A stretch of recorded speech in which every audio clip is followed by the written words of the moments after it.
August 23, 5:45 5:40 mostly ಬೆಳಗಿನ ಜಾವ ಆಗಿದ್ದು. ನಮ್ಮ ತಂದೆಯವರು ಬೆಳಿಗ್ಗೆ ಹಾಲು ತರಕಂತ ಹೋಗಿದ್ರು. ಆ್ಯಕ್ಚುಲಿ ಜಸ್ಟ್ ಹಾಲು ತಗೊಂಡು ಅಲ್ಲೇ ನಿಂತಿದ್ರು. ಆಟೋದವರು ಅಷ್ಟು ಸ್ಪೀಡಾಗಿ ಬಂದು ಹೊಡೆದಿರೋ ಅನ್ಸಸ್ಗೆ ಜಸ್ಟ್ ಅದು ಕೈ ಫುಲ್ ಫ್ರ್ಯಾಕ್ಚರ್, ಕೈ ಮುಳಿ ಮುರಿದೋಗಿದೆ, ಕಾಲು ಬರ್ತಾ ಇಲ್ಲ ರೈಟ್ ಸೈಡ್ದು. ಈ ಸೈಡಿಂದ ಮೂಗು ಒಳಗಡೆ ಇದೆಯಲ್ಲ, ಈ ಬ್ರೈನಲ್ಲೆಲ್ಲ ಮೂಳೆನೇ ಓಪನ್ ಆಗಿಬಿಟ್ಟಿದೆ.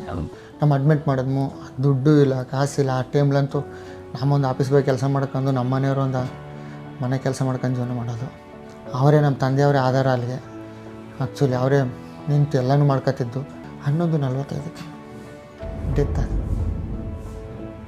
ಆದರೂ ಇನ್ನೊಂದೇನೆಂದರೆ ಈ ಥರ ಯಾವತ್ತೂ ಯಾರಿಗೂ ಇದು ಮಾಡೋಕ್ಕೊಡೋದು. ಒಂದು ವೆಹಿಕಲ್ ಆಗ್ಬಿಡು, ಏನೇ ಆಗ್ಬಿಡು, ಪ್ರತಿಯೊಂದಕ್ಕೆ ಏನೇ ಆಗ್ಬಿಡು, ಓಡಿಸೋರಿಗೆ ಹೇಳ್ತಿರೋದು ಏನೇ ಆಗ್ಬಿಡು, ಮನಸ್ಸಿಗೆ ತಾಳ್ಮೆ ಇರಬೇಕು, ಓಡಿಸೋದ್ರಲ್ಲಿರ್ಬೇಕು.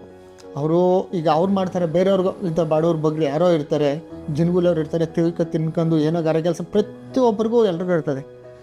ಈಗ ಎಲ್ಲ ಆಟೋದವ್ರಿಗೂ ಹೇಳೋಕ್ಕಾಗಲ್ಲ.